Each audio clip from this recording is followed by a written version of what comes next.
बिल्लाहि सदक़ल्लाहु मौलानल अज़ीम। क़ाल अल्लाहु तबारक व तआला फ़ी शानिहि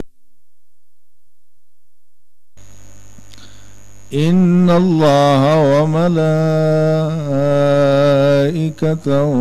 युसल्लूना अलन नबी या अय्युहल्लज़ीना आमनू सल्लू अलैहि व सल्लिमू तस्लीमा। अल्लाहुम्मा सल्लि अला सय्यिदिना व मौलाना मुहम्मदिन व अला आलिहि व अस्हाबिहि अजमाइन।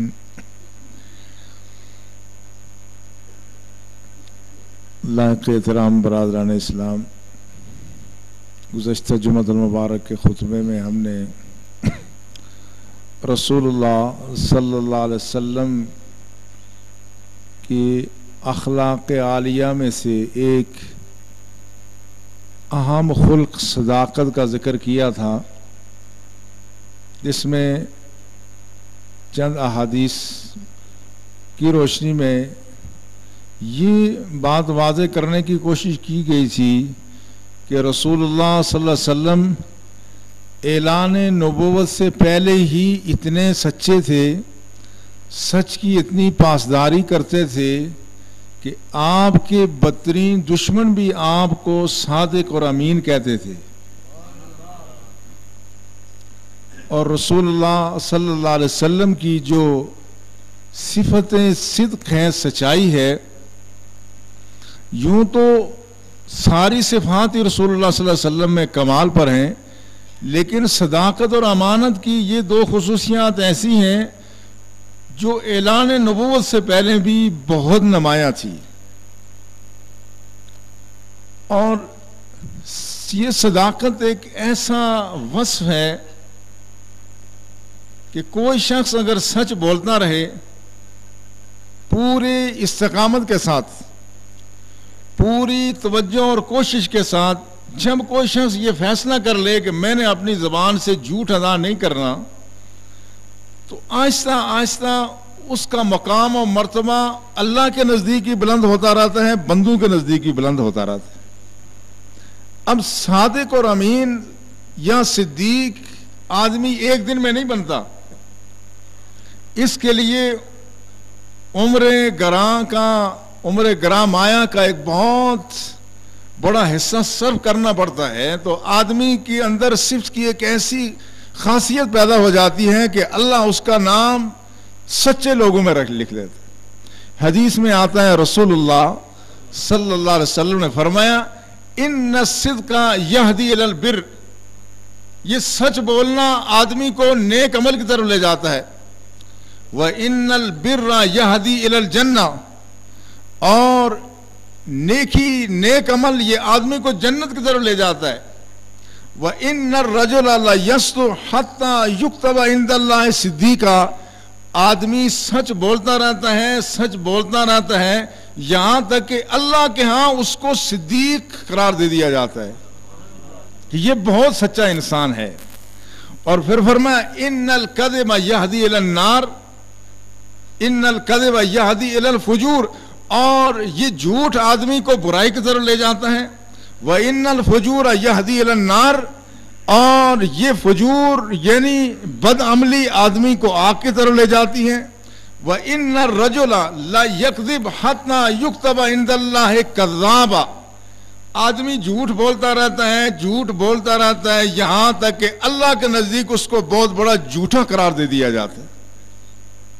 आप अंदाजा करें, बहुत सारे लोग ऐसे आज जब हम जिनकी मिसालें देते हैं कुर्ब जवार में, मैंने पिछले जुमे में यह कहा था कि हम जिस दौर में रह रहे हैं लगता है ये झूठ का दौर है। किस पर आदमी यकीन करे? छोटे पर भी यकीन करना मुश्किल है, बड़े पर भी। वो लोग जो इस मुल्क की तकदीर के जिम्मेदार हैं, आला तरीन ओहदों पर फायज हैं, जो मुल्क के राजदान भी हैं, मुल्क के मुहाफिज भी हैं, उनकी जुबान पर आज कोई यकीन करने के लिए तैयार नहीं है। तो क्या आप ये समझते हैं कि ये जो बदएतमादी की कैफियत है ये कोई आपके और मेरे वजह से पैदा हुई है? क्या ये रावलाकोट के लोगों ने ये फैसला कर लिया कि फलां को झूठा करार देंगे या फलां पर यकीन नहीं करेंगे? नहीं नहीं, ये बात नहीं है। हदीस ये बताती है जिन लोगों की बात पर आज हम यकीन नहीं करते, ये हजारों कस्में खाकर भी अगर कोई बात कहें फिर भी आदमी के दिल में शुबा रहता है, झूठ बोल रहे हैं। ये दुनिया में इन पर एतमाद बाद में उठा, अल्लाह के यहां इन पर एतमाद पहले उठ गया है। ये ऐसी कौम है, ये ऐसी मखलूक है कि जिस पर अब आसमान के फरिश्ते भी यकीन नहीं कर दे, और अल्लाह के यहां इन लोगों को झूठा डिक्लेयर कर दिया गया है। ये बहुत बड़े झूठे लोग हैं। और इसी तरह से वो लोग जिनकी बात पर लोग यकीन करते हैं और जिन पर लोग एतमाद और भरोसा करते हैं, ये भी वो लोग हैं जिन्होंने मुसलसल सच बोला। सच बोलने की वजह से अल्लाह जल्ला शानू ने इनको सच्चा करार दे दिया। आज लोग उनकी सच्चाई पर यकीन और एतमाद करते हैं।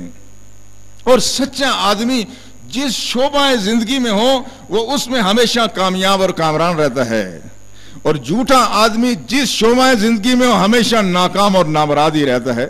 सच्चा आदमी सियासत में होगा वहां कामयाब, सच्चा आदमी वो मुल्क की दिफाई पॉलिसी में आएगा वहां कामयाब है। सच्चा आदमी जिस शोबा जिंदगी में हो वो अगर किसी दीनी हल्के में है तो वहां पर कामयाब है, दुनियावी हल्के में है तो वहां कामयाब है। आपको इस बात का तो पूरी तरह से यकीन है कि हमारा ये मुल्क जो हमें मिला इसमें कायदे आजम की क़यादत का बहुत बड़ा दखल था, मगर कायदे आजम बाकी दूसरे मामलात में शायद उनसे कोताहियां होती होंगी, वो कोई बहुत अच्छे अमली मुसलमान उस तरह से नहीं होंगे, मगर उनकी जात में खास सिफ्त यह थी कि वो सच्चे थे। सच्चाई और बेबाकी ये कायदे आजम की क़यादत का खास वस्फ था। मैंने एक दफा उनके बारे में सुना कि वो एक शख्स जो उनका मुवक्किल था उसका केस उन्होंने प्लीड किया, और जब उसका अदालत ने फैसला सुनाया और फैसला उस शख्स के हक में सुना दिया गया, जब फैसला सुना दिया गया उस शख्स ने कोर्ट में ही कायदे आजम से कहा कि आपने मेरा केस बहुत अच्छा लड़ा, लेकिन मैं आपको सच बता दूं कि मैं इस केस में झूठा था।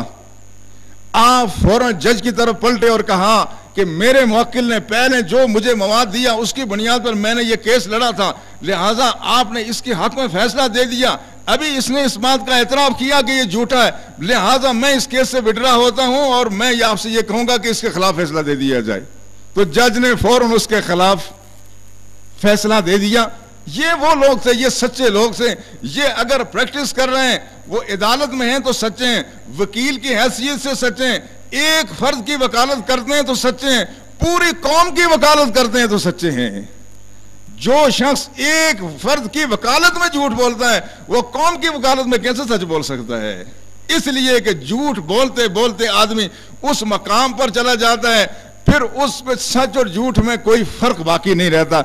इसलिए जरूरत इस अमर की है कि आदमी सच बोले, और सच बोलने वाला शख्स कभी नाकाम और नामुराद नहीं होता। लियजज़ियल्लाहु सादिकीन बिसिद्क़िहिम, आखिरत में तो सच्चों को अजर और सवाब मिलेगा, मगर दुनिया में भी कोई आदमी सच्चा आज तक घाटे में नहीं रहा और कोई भी झूठा आज तक फायदे में नहीं रहा। आपने शेख अब्दुल कादिर जीलानी महबूब सुबहानी का वो वाकया सुना कि चोरों ने जाके पूछा बच्चे तुम्हारे पास क्या है, तो अंदर गोदड़ी में उनके दिरहम और दनानीर सिए हुए हैं। उनको शुबा भी नहीं गुजरा कि इस बच्चे के पास कुछ होगा। कहा मेरी गोदड़ी के अंदर 40 दिनार हैं। सच बोला तो फिर आपने देखा उसी सच की बरकत से वो सारे चोर तायब हुए, और उसके बाद राय रास पर आ गए और जितने काफिले से जो कुछ छीना हुआ था वो सारा वापस किया। ये किसकी बरकत थी? ये उनके उस सच की बरकत थी।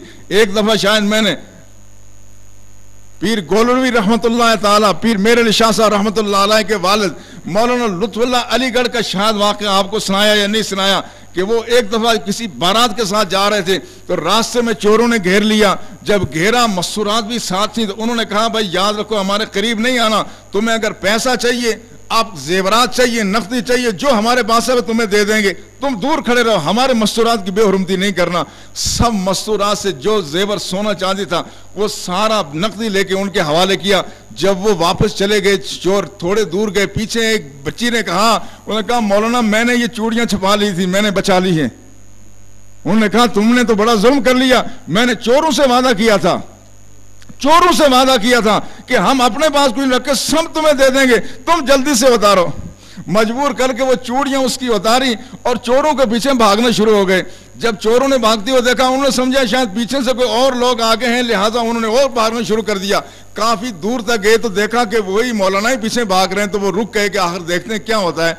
ये मौलाना करीब गए और उन्होंने कहा भाई मुझे माफ करना, वो जो तुमसे हमने वादा किया था ना, वो वादा पूरा नहीं हो सका। ये एक बच्ची ने कुछ चूड़ियां अपने पास रख ली थी, उसने बाद में बताया तुम ये चूड़ियां ले लो। आप देखें सच की बरकत।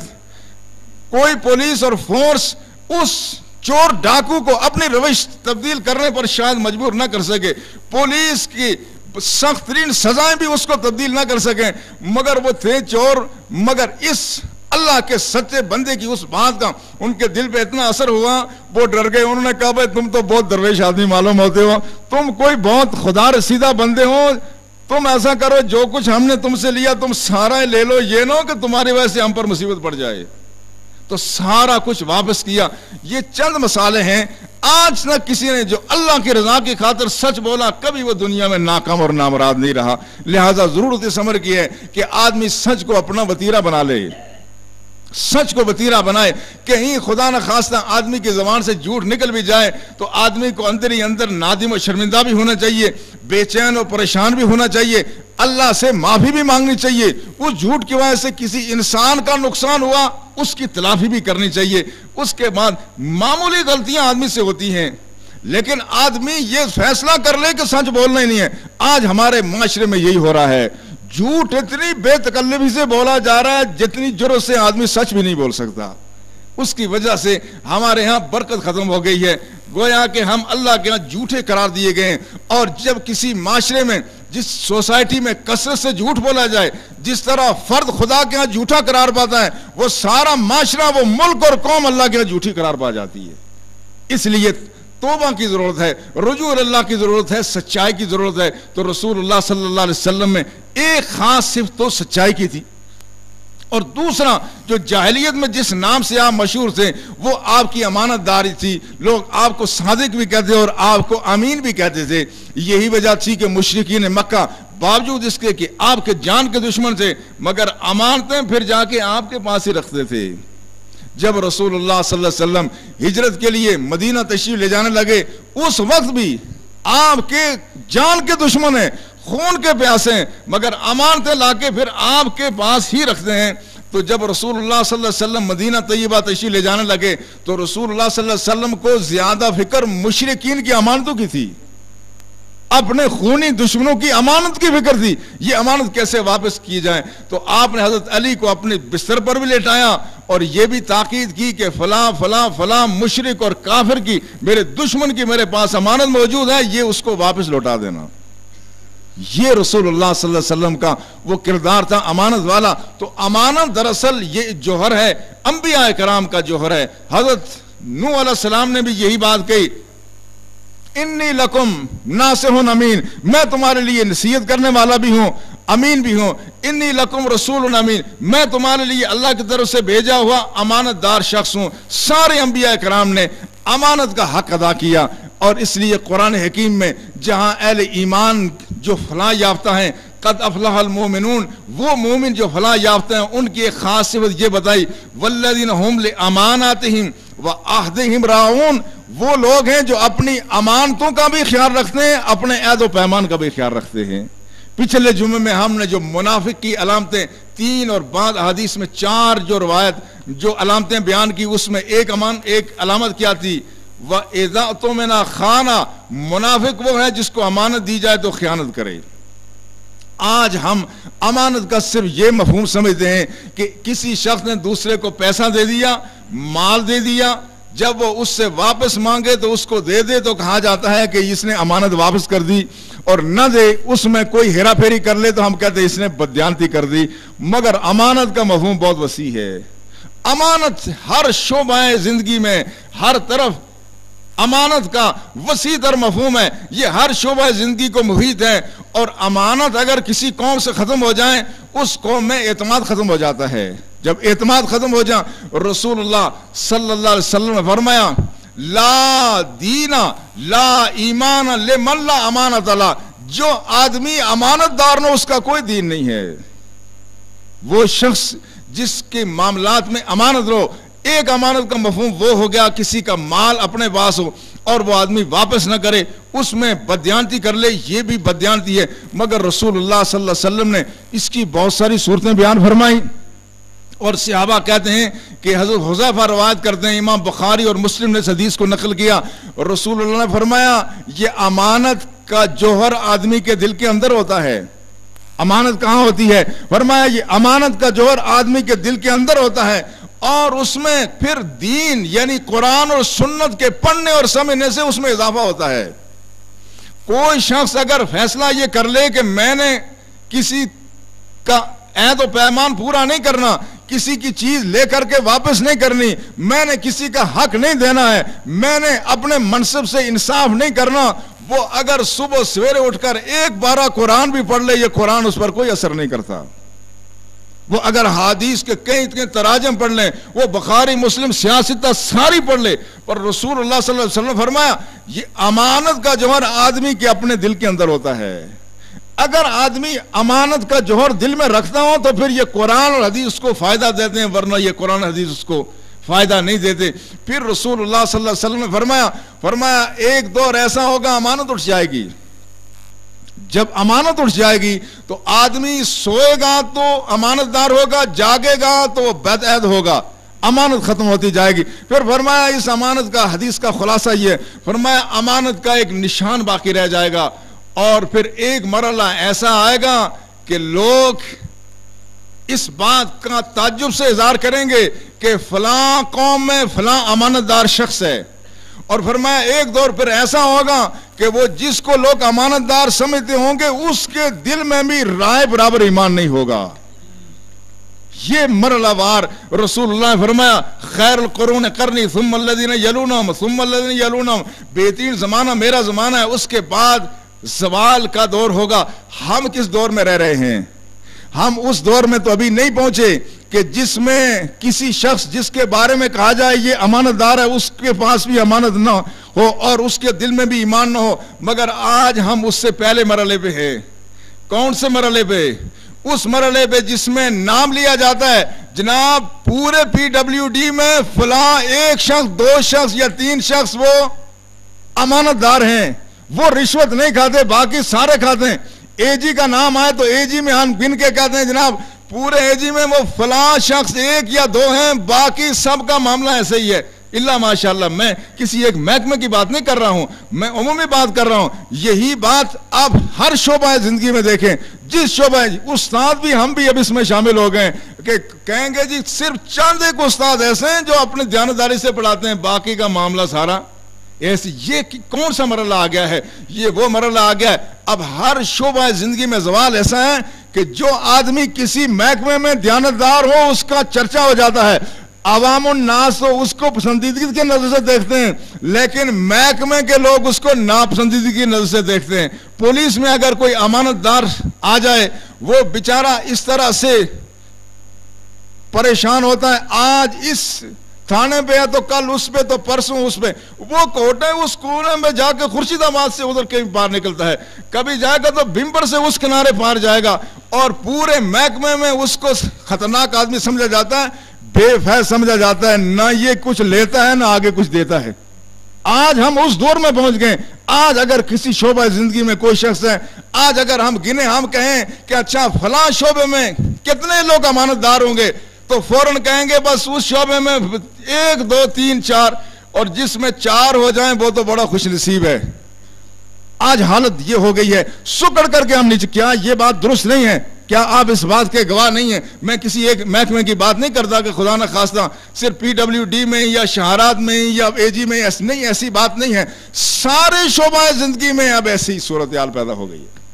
हर शोबाए जिंदगी में आप पूछें कि उसमें अमानतदार कितने लोग हैं, फौरन बताया जाएगा जी हम तो एक को ही जानते हैं, बाकी का हमें पता नहीं है। इल्ला माशाअल्लाह अब हम उस मकाम पर आ गए हैं कि अब हम में से अमानत आहिस्ता आहिस्ता खत्म होती जा रही है। और जो शोबा सियासत है, सियासत में और अफसर शाही में तो अब लोगों ने अमानत के बारे में सोचना ही छोड़ दिया है। हमसे ये मसला पूछा जाता है, जनाब फरमाएं एक इमाम जो झूठ बोल ले और किसी के साथ धोखा करे, क्या उसके पीछे नमाज जायज है? ये बड़ी अच्छी बात है। आज भी लोग ये चाहते हैं उनका इमाम जिसकी तनख्वाह वो 4-5 हज़ार भी बड़ी मुश्किल से देते हैं, इसके बावजूद वो ये ख्वाहिश करते हैं कि ये अमानतदार भी होना चाहिए, ये दयानतदार भी होना चाहिए, ये सच्चा भी होना चाहिए। मगर ये इमाम जो किसी मोहल्ले का है, शहर का है, या किसी बड़ी से बड़ी मस्जिद, जामे मस्जिद का भी इमाम होगा, इस इमाम की ये इमामत को रसूलुल्लाह सल्लल्लाहु अलैहि वसल्लम ने इमामत सुगरा यानी सबसे छोटी इमामत करार दी है। ये इमाम कौन सा है? मैं कौन सा इमाम हूं? मैं जब यहां होगा तो मैं इमाम असगर हूं, छोटा इमाम हूं। तो फिर इमाम अकबर कौन है? इमाम कबीर कौन है? मैं इमाम असगर हूं और इमाम अकबर वो इस मुल्क के निजाम में जो डायरेक्टर है, जो एक्सियन है, जो डीसी है, जो एसपी है, वो इमाम कबीर है। इसलिए कि उसके इख्तियारात ज्यादा हैं, उसकी जुरिस्डिक्शन ज्यादा है, और जो सदर और वजीर आज़म है वो इमाम अकबर है, वो सबसे बड़ा इमाम है। जो छोटा इमाम है जिसको आप हफ्ते के बाद 5-6 हज़ार रुपया ज्यादा हो तो हमें 5-6 हज़ार देते हैं, वरना बाद मस्जिद में 500-600 भी कोई नहीं देता, उसके बारे में तो आप ये तवक्को रखते हैं और ये म्यार रखते हैं। और ये अच्छी बात है कि ये दयानतदार भी हो, अमानतदार भी हो, सच्चा भी हो। मगर वो जिसके हाथ में आपने मुल्क की तकदीर दी हुई है, जो पूरे डिपार्टमेंट का डायरेक्टर है, जिसके दस्तखतों से लाखों नहीं करोड़ों रुपए निकलते हैं, कभी उसके बारे में कोई नहीं कहता कि जनाब फला महकमे का सरबराह बददियानत है, क्या वो भी ओहदे पर रहने के काबिल है? कभी कोई नहीं पूछता। किसी ने आज तक ये नहीं पूछा कि अगर मुल्क का सदर बददियानत हो जाए, मिस्टर 10% हो या 50% हो, तो उसका क्या हुक्म है? इसलिए कि आपको पता है कि अब इन पर तो इस चिकने पत्थर पे तो असर कोई होता नहीं है, इन्होंने करना ही यही कुछ है, लिहाजा लोग ये मसला ही नहीं पूछते। ये बहुत आखिरी दर्जा है। अहले ईमान ये वो बरला है। आज हम कहते हैं मगरिब वाले हमसे बेहतर हैं। जो म्यार आपने इमाम असगर के लिए कायम रखा था कि इसको बाकिरदार भी होना चाहिए, इसको दयानतदार भी होना चाहिए, इसको सच्चा भी होना चाहिए, वो म्यार अहले मगरिब ने अपने इमाम अकबर के लिए रखा हुआ है। वो उन्होंने अपने मुल्क के हुक्मरानों के लिए, अपने पालिसाज इदारों के लिए, अपने सदर वजीर आजम के लिए, अपने मेंबरान असम्बली के लिए उन्होंने वो म्यार रखा हुआ है जो आपने इमाम मस्जिद के लिए रखा हुआ है। लिहाजा वहां क़यादत सच्ची है। जो शख्स एक मरतबा जिसका झूठ साबित हो जाए उसको सारी उम्र दोबारा कोई वोट नहीं देता, जिसका एक मरतबा कोई स्कैंडल साबित हो जाए उसको दूसरी मरतबा कभी सदारत और वजारत उज़्मा पर कोई ख्वाहिश नहीं होने देता, असेंबली मेंबर नहीं बनने देता। ये अपनी सोच में तब्दीली लाने की जरूरत है। ये सोच में तब्दीली लाएं और कोशिश ये करें कि उन हजरात को भी कम से कम, सियासतदानों को भी ये अब सोच लेना चाहिए कि लोग हमसे इतने मायूस क्यों हैं कि आज सियासतदान के बारे में तो ये तवक्को ही नहीं की जाती कि ये सच बोलेगा। सियासतदान क्या हुआ जो वादा करके इफा कर दे। आज मुल्क के अफसरों के बारे में अच्छे नेक अफसर भी होंगे, दयानतदार भी होंगे, मगर अक्सरियत के बारे में राय यह है कि ये लोग दयानत से काम नहीं लेते। ये वो कल्चर है जिसने हमें आखिरी दर्जे पर पहुंचा दिया है। इतनी बड़ी तालीम और तरबियत के बावजूद, इतनी बड़ी बड़ी डिग्रियों के बावजूद आज भी हमारे यहाँ अमानत का उनसर गायब होता जा रहा है। ये अगर अमानत का उनसर कहीं है तो ये अहलुल्लाह के हाँ थोड़ा सा मिलता है। आज अगर अमानत है अहलुल्लाह के यहाँ, मैंने पिछली दफा अपने वालिद का वाकया जिक्र किया था, ये ना समझें बस जोर ज़र पिदरल्ला वली कर्द वाली बात है। अपने वालिद की तारीफ करना ये हमारा मनसब नहीं है। लेकिन मैं ये बताना चाह, मैंने आपको दावत दी थी, उर्स में आए, बाद लोग आए, बहुत सारे नहीं भी आए, कोई बात नहीं। उर्स के मौके पर हमारे एक भाई फूफीजाद भाई ने मेरे वालिद का वाकया सुनाया। ये इसलिए ये वाकयात बयान किए जाते हैं, ये पता चले कि ये कुरून उला की बात नहीं, आज भी लोग दयानतदार दुनिया में मौजूद हैं। ये हमारे डीओ इरशाद साहब जो यहाँ पर पहले डीओ रहे, उन्होंने कहा मैं एक दफा पिंडी से हैदराबाद गया तो मेरे साथ मेरे स्कूल का एक बच्चा भी था, वो स्कूल में पढ़ाते थे, स्काउट की कोई यहाँ ट्रेनिंग थी क्या था, बहरहाल वो जो कहने लगे हम ट्रेन पे बैठ के इत्तेफाक से हम हैदराबाद पहुंच गए, हमने ना टिकट ली ना हमसे किसी ने पूछा। तो हम जब घर पहुंच गए तो मैंने जाके, मेरे वालिद उनके मामू थे, तो कहा, मैंने उनसे ये कहा कि मैंने ये काम कर लिया है, बगैर टिकट के मैंने सफर किया और मेरे साथ मेरा तालिब इल्म था, हमने सफर किया, अब क्या करें। उन्होंने कहा हमारे पीर और मुर्शिद ने हमें यह बताया कि उन्होंने दिल्ली से रोहतक का सफर किया, जल्दी से ट्रेन में बैठ गए, मगर कोई टिकट चेक करने के लिए नहीं आया, साथ कुछ मुरीदीन भी थे और किसी ने नहीं पूछा। जब वहां रोहतक में वो रेलवे स्टेशन से बाहर जाने लगे तो उन्होंने लोगों से, मरीजों से कहा जाओ जाकर के इतने टिकट ले आओ। उन्होंने कहा ये अंग्रेज की हुकूमत है, ये जालिम है, इन्होंने इस मुल्क को लूटा है। उन्होंने कहा नहीं, ये जालिम हो या मजलूम हो, लेकिन इनके साथ हमारा मायदा है, हम पाबंद थे कि हम टिकट लें, हमने टिकट नहीं ली। और वहां से उन्होंने टिकटें, जितने अफराद थे उन सब की टिकट मंगा करके वहीं फाड़ करके वहां से चले गए। तो उन्होंने कहा, फिर मैं मुझसे उन्होंने जब ये बात, मैंने कहा जी क्या आपके फरमाने का मकसद क्या? आपने फरमाया जाओ जाकर टिकट ले लो, यहां से पिंडी तक की 2 टिकटें लेकर के उनको जाया कर दो, इसलिए कि ये कौम खजाने के साथ धोखा है। अब आप देखते हैं जो बोरिया नशीन है, जिनकी तनख्वाह महदूद है। मेरे वालिद का वसाल हुआ तो 4000 रुपया तनख्वाह थी उस वक्त, ये सन 99 की बात है। मगर बात क्या है, मैं ये पूछना चाहता हूं, वो लोग जो आला ओहदों पर फायज है, जिनकी तनख्वाहें हजारों में लाखों में, और जो आला इदारों से, यूनिवर्सिटी और कॉलेजों से पढ़ के आते हैं, जिनकी training civil service academy Lahore से लेकर के न जाने कहां कहां ट्रेनिंग होती है, जगह जगह ट्रेनिंग होती है, सब चीजों की ट्रेनिंग होती है, मगर अमानत और दयानत की ट्रेनिंग कहीं नहीं हो रही है। इस मुल्क में सारा कुछ है, इस मुल्क में इल्म भी है, इस मुल्क में लोगों के पास वसाइल भी हैं, लोगों के पास दानिश भी है, मगर मुल्क के साथ मोहब्बत का उनसर खत्म होता जा रहा है।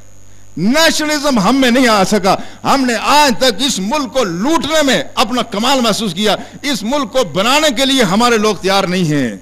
ये वो सूरत हाल है जिसकी वजह से मुल्क कमजोर होता जा रहा है। लिहाजा अर्ज करने का मुद्दा यह है कि अमानत और दयानत ये मोमिन का असासा है। जब किसी शख्स में अमानत और दयानत न रहे, उसकी कोई बात अल्लाह के यहां कबूल नहीं होती। लिहाजा इस बात की जरूरत है कि अपने अंदर अमानत पैदा करें, वो अमानत जो रसूलुल्लाह सल्लल्लाहु अलैहि वसल्लम ने अता फरमाई थी, और वो अमानत रसूलुल्लाह सल्लल्लाहु अलैहि वसल्लम के किरदार की अजमत थी कि आपके पास जो आए सबको अमीन भी बनाया, सादिक भी बनाया, सबको सच्चा भी बनाया, अमानतदार भी बनाया।